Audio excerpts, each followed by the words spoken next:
1. First, you have some time to look at questions 1 to 4.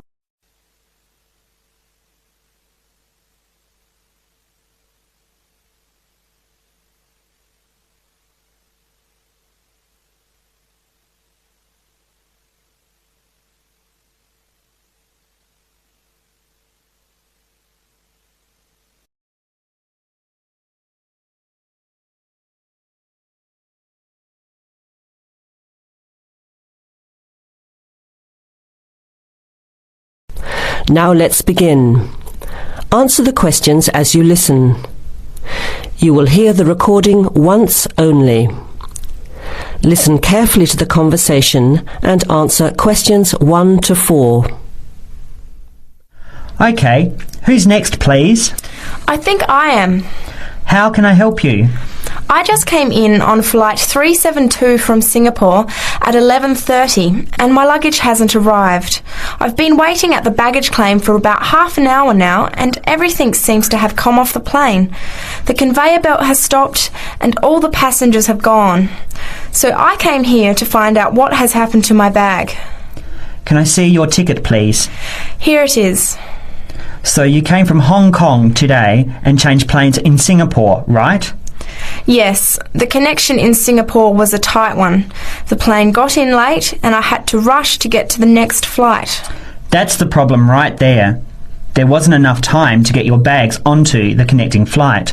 Normally Singapore Airport is very efficient.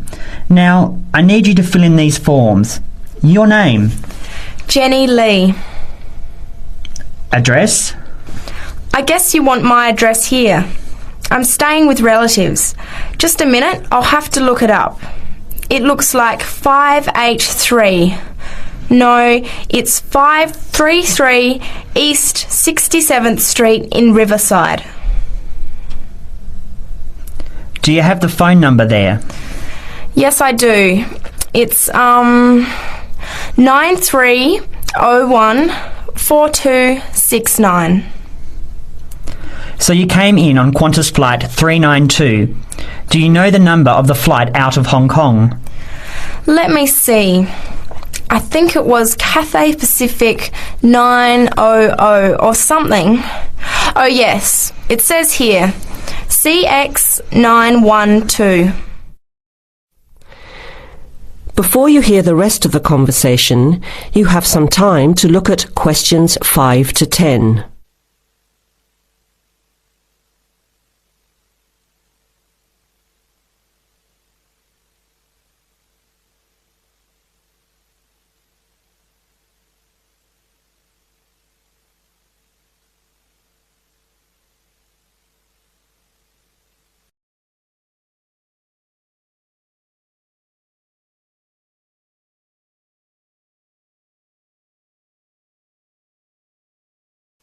Now listen and answer questions 5 to 10. Right. Now, I need a description of the luggage. How many pieces did you check in? Just one. Can you describe it for me? Here is a picture to help you. Okay. It's a big bag, like this one. Rectangular. Not hard shell, but soft covered. And it has a zipper around the front. Is it black? No, sort of a grey colour. Any identification? Just a tag with my name on it. Any other features? Well, it has wheels and a retractable handle on the end, so you can pull it, as well as the handle in the middle. OK, that's fine. Now, if your bag missed the connection, I'm sure it'll be put on the next flight. I'll email Singapore as soon as I finish here. The next flight comes in at 17:50. That's 10 to 6 this evening. You can pick it up then. 10 to 6? That's too long to wait. Can I get my uncle to pick up the bag on his way home from work? Sorry, you have to be here yourself to clear customs. Of course, I almost forgot. Will the bag come here, to this desk? Yes. You pick it up here, then take it over to the customs area. By the way, don't forget to bring your passport. You will also need to have the key plus your ticket with a baggage claim number on it. Oh, okay. Guess I'll have to come back tomorrow then. It's lucky I packed everything I need for now in my carry-on bag. Yes, that's always a good idea. Be prepared. That is the end of part 1. You now have half a minute to check your answers.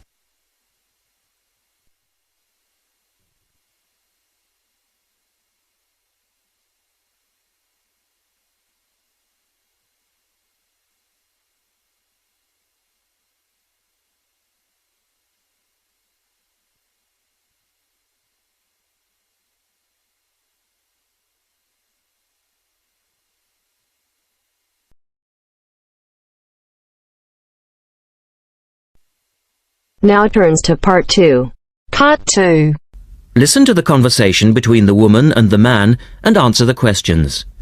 First, you have some time to look at questions 11 to 17.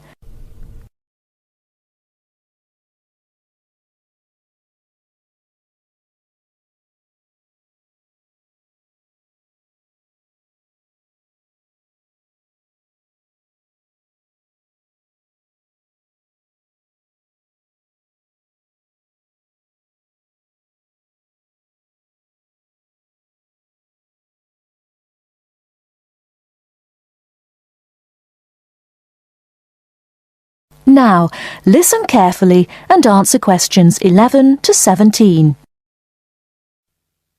Hello, Paragliders Paradise. How can I help you? Oh, hi. I'm interested in doing a course in paragliding. Which course are you interested in? Well, I'm not sure. What's available? Well, we've got the introductory course which lasts for 2 days. Okay. Or there's the 4-day beginner's course, which is what most people do first. I'd tend to recommend that one. And there's also the elementary pilot course, which takes 5 to 6 days depending on conditions. We might try the beginner's course. What sort of prices are we looking at?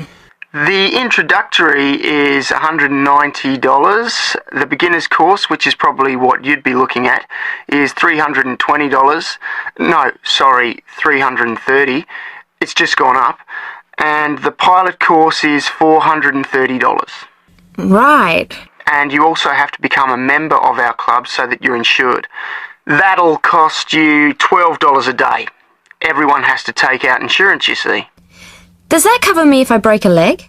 No, I'm afraid not. It's only third party and covers you against damage to other people or their belongings, but not theft or injury. You would need to take out your own personal accident insurance. I see. And what's the best way to get to your place? By public transport, or could we come by bike? We're pretty keen cyclists. It's difficult by public transport, though there is a bus from Newcastle. Most people get here by car, though, 'cause we're a little off the beaten track. But you could ride here, okay? I'll send you a map. Just let me take down a few details. What's your name? Maria Gentle. And your address, Maria? Well, I'm a student staying with a family in Newcastle. So it's care of... Care of Mr. and Mrs. McDonald. Like the hamburgers? Yes, exactly. McDonald. The post office box address is probably best. It's P.O. Box 676, Newcastle. Is there a fax number there? Because I could fax you the information. Yes, actually there is. It's 0249, that's for Newcastle, and then 775431. Okay, now if you decide to do one of our courses, you'll need to book in advance and to pay when you book. How would you be paying? By credit card, if that's okay. Do you take Visa? Yes, fine. We take all major cards, including Visa. Okay then. Thanks very much. The girl is telling her friend about the course. Before you hear the rest of the talk, you have some time to look at questions 18 to 20.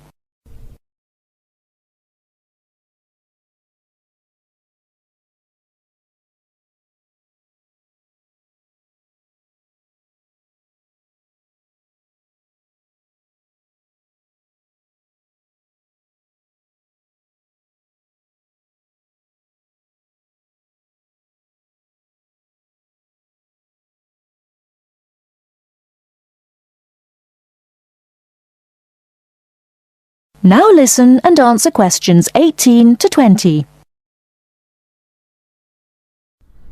Hi, Pauline.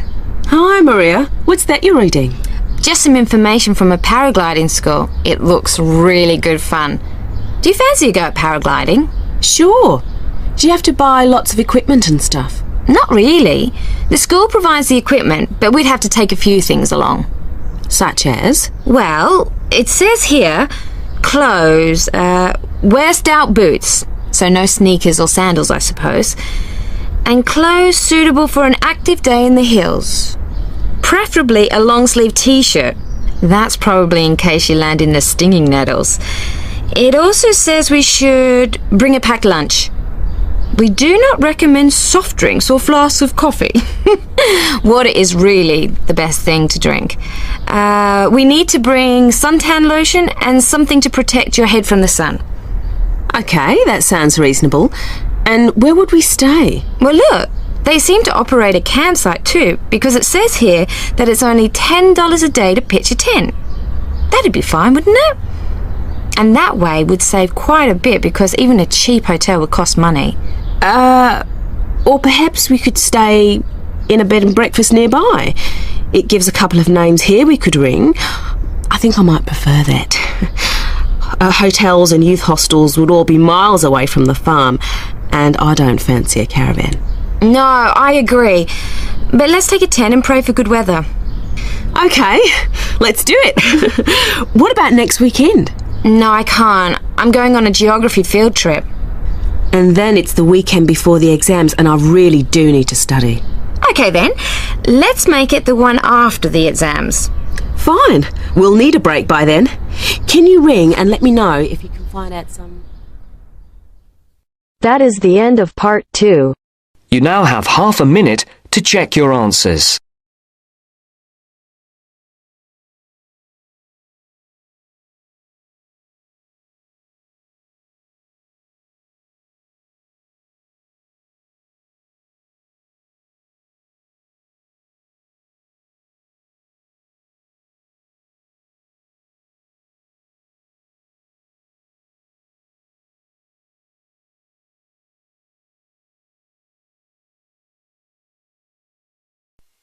Now turns to part 3. Part 3. Listen to the conversation between two students, John and Carol. They have a list of the names of authors whose books have been given to the library. They have to classify the authors as writers of cookery, sports or travel books. First, you have some time to look at questions 21 to 25.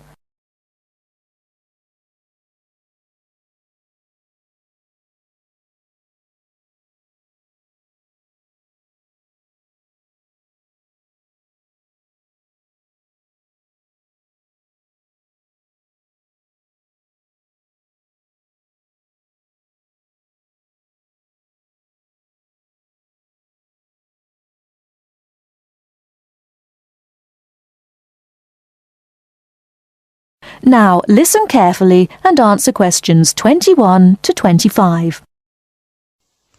This is a great collection of books, isn't it? Very impressive. Who gave them to us? Apparently the donor was a book reviewer. There are a lot of books about sport. Here's one, My Life in Cricket. Well, that's certainly sports. Who's the author? Peter Adams. He also wrote Journeys Through Spain. Did he? Next one is Stephen Bow. He wrote Summer Barbecues, Cooking for Singles, Dinners by Candlelight. Anything else? No. Do you have anything by Pam Campbell? Wanderings in Greece, My Life in Russia, Travels in the Amazon, and Pam Campbell's Guide to a Successful Trip. Sounds like she got around. My next one is C. Ketzik. He has a list of books about football, the World Cup, Heroes of the World Cup, Playing with the Round Ball, Soccer for Everyone. That's enough. He was a one-topic writer. Ari Hussein, however, wrote about cooking and travel. His series of cookbooks is called Living and Cooking in Spain, Living and Cooking in China, Living and Cooking in Brazil. He's been everywhere. I've got a specialist here, Sally Innes on tennis. Here are some of her titles: Improve Your Serve, Tennis for Everyone, tennis forever. Before you hear the rest of the talk, you have some time to look at questions 26 to 30.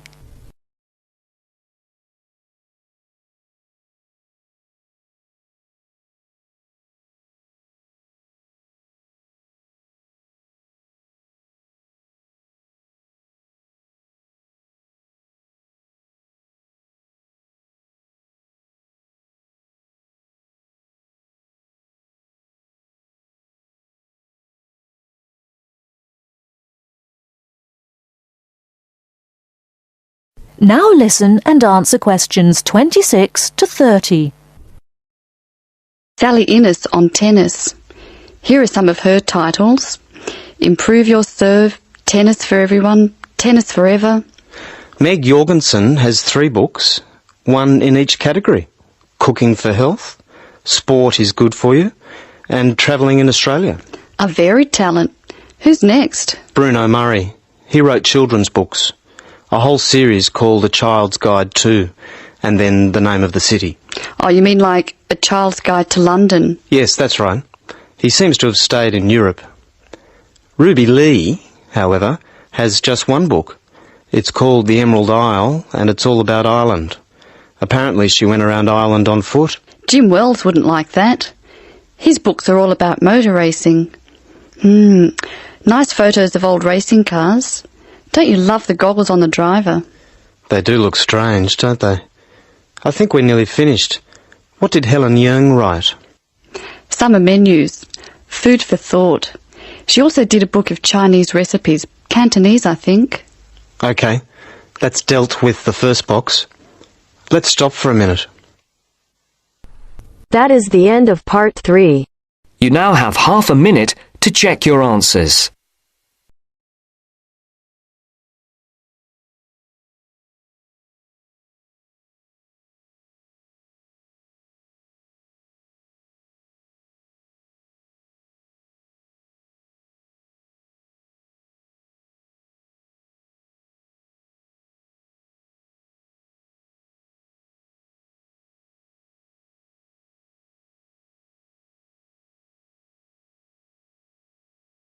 Section 4. You will hear a short news item. First, you have some time to look at questions 31 to 40.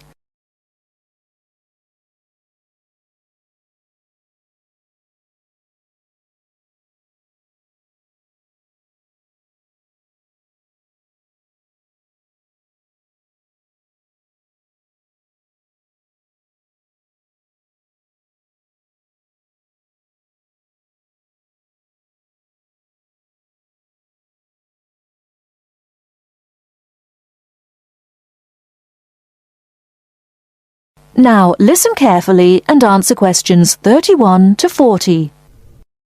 Now listen to the news item and answer the questions. The police are continuing their investigations and, based on new leads, expect to make an early arrest. The drought in northern THR continues to worsen, with tens of thousands of hectares of once lush pastoral land having now been without a single drop of rain for over 11 months. Farmers from the stricken region are beginning to despair, with meteorologists predicting that the drought is unlikely to break before Christmas. Many farmers have begun shooting their worst affected cattle, and in some cases entire flocks of sheep have been destroyed. These measures, tough and cruel though they may seem, are essential to prevent a possible outbreak of widespread disease. It is not only farm animals that are in trouble. Environmentalists are also concerned that the lack of water in rivers, lakes and streams will mean more native animals in the bush will die, unless rain comes soon. They believe the drought could have a lasting effect on the populations of such native animals as kangaroos, wallabies and koalas. Our reporter, Colin Harrison, is in Vance, talking with long-range weather forecaster Joseph Singer. Over to you, Colin. Joseph, Can you give any indication as to when we might receive some rain in the affected regions of THR? Well, it's hard to say, of course, but I'm confident that the drought will break within approximately 2 months. If you look back at the data kept of previous periods of drought, over the last 100 years or so, you see a cyclic pattern of severity developing, and we're now at the short end of the last cycle. I'm fairly certain that we'll see some rain either just before or just after Christmas. Let's hope so. Thank you, Joseph. Colin Harrison from the very hot and dry town of Vance in northern THR. Meanwhile, at the CSIRO laboratories in Ottawa, encouraging developments have recently been made in the process of cloud seeding, a process by which clouds can be forced to make rain, and research scientists are to begin conducting trials of a new technique involving lasers later this month. If successful, the state government will be asked to contribute up to $5 million to establish permanent cloud seeding stations in areas most likely to be affected by drought in the future. For many farmers, though, any breakthrough will have come too late.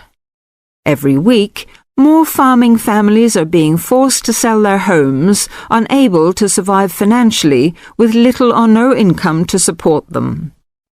A special assistance fund has been set up to help drought-stricken families. If you would like to send some money, you can do so by calling this number now. 001 43 8172. I'll repeat that number. 001 43 8172. That is the end of section 4. You now have half a minute to check your answers.